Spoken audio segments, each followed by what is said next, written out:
In this problem, they have given us 4.44 whole to the power x is equals to 0.444 whole to the power y equals to 1000. Is it clear? Now we have to find out the value. We have to prove that 1 by x minus 1 by y is equals to 1/3. Now you see, 4.44 whole to the power x can be written as 1000. That implies 4.44 can be written as 1000 to the power 1 by x. That implies 444 divided by 100 is equals to 1000 to the power 1 by x. So that implies 444 equals to 1000 to the power 1 by x into 100, which gives you 1000 can be written as 10 cube. So this can be written as 10 to the power 3 by x into 10 square. So which yields 10 to the power 3 by x plus 2. Is it clear? So 444 is nothing but, from the first relation we are getting, 444 is nothing but 10 to the power 3 by x plus 2. Okay. From the second one we are getting, which is 0.444 whole to the power y equals to 1000, that gives you 0.444 is 1000 to the power 1 by y. That gives you 444 by 1000 equals to 1000 to the power 1 by y. Is it clear? Now take this 1000 in the right hand side, cross multiply, we are going to get 444 equals to 1000 can be written as 10 cube. So it is 10 to the power 3 by y into 1000. This 1000 can be written as 10 cube. So what you can write here? 10 to the power 3 by y plus 3. Is it clear to all of you? Absolutely? Okay. Now this equation and this equation both equates to 444, isn't it? So I can say 10 to the power 3 by x plus 2 must be equals to 10 to the power 3 by y plus 3. Am I correct?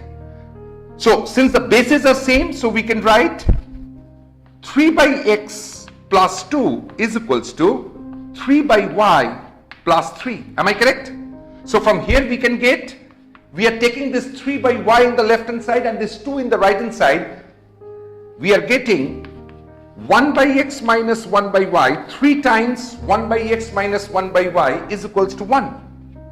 Now take this 3 in the right hand side. So we are getting 1 by x minus 1 by y is equals to 1/3, which is required to prove.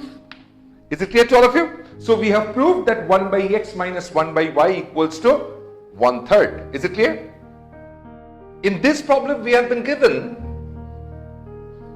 that x equals to a by b whole to the power 2ab divided by a square minus b square. This is given to us. Now from this we are trying to find out what is x to the power a by b. X to the power a by b can be written as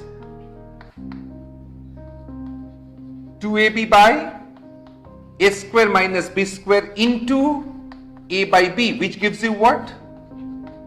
A by b whole to the power 2a square by a square minus b square. So that gives you what?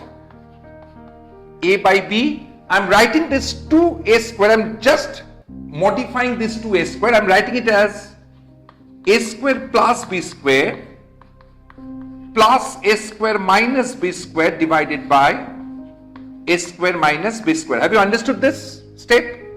What I've done is basically 2a square I have written it as a square plus b square plus a square minus b square. So in the numerator, if you open the bracket, this b square goes off. So 2a square is only remaining.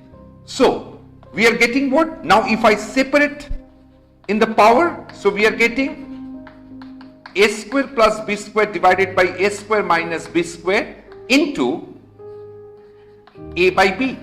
Is it clear? Why I've done so? Because it will be what? Plus 1. Plus 1 means A by B in this case. Is it clear? Similarly, you observe x to the power b by a can be written as a by b whole to the power 2ab by a square minus b square into b by a. So that gives you what?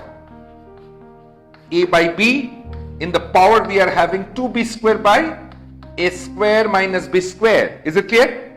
Now again I am modifying this 2b square. I am writing it in a different fashion. How I am writing it? I am writing it as a square plus b square minus a square minus b square divided by a square minus b square. Have you understood this? In the numerator, if I open the brackets, what will happen? Your a square goes off. We are left with 2b square, which is exactly in the numerator of this power. So in this case, if I now separate, what we are going to get, the first one we are going to get it as a by b whole to the power a square plus b square divided by a square minus b square. But observe carefully, for the second part what we will get, a by b to the power minus 1. So that can be written as what? A by b whole to the power minus 1 can be written as b by a. Is it clear to all of you? Have you understood this? What I'm trying to say here basically, if I write, look at carefully, I'm writing it here. X to the power a plus b, this can be written as what? X to the power a into x to the power b. That exactly what I have done here. In this case, a square minus b square, in the numerator also they have a square minus b square, in the denominator also we are having a square minus b square. So it will get off. So it will be what? A by b whole to the power minus 1. A by b whole to the power minus 1 means it's b by a. Is it clear to all of you? Okay. Now, if I add these two equations in their by their corresponding sides, we are going to get x to the power a by b plus x to the power b by a. In the right hand side we are going to get, if I take a by b whole to the power a square plus b square divided by a square minus b square common. So we are left with a by b plus b by a. Hello? Is it clear? Now,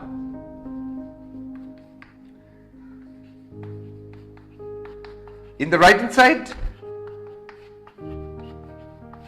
if we just take the LCM and simplify, we are going to get, for the second part, we are going to get AB in the numerator, in the denominator, and in the numerator we are going to get a square plus b square. Now take this thing in the left hand side and we got our proof part which is given to us. That is AB by a square plus b square into x to the power a by b plus x to the power b by a, which is equals to a by b whole to the power a square plus b square divided by a square minus b square. Proved.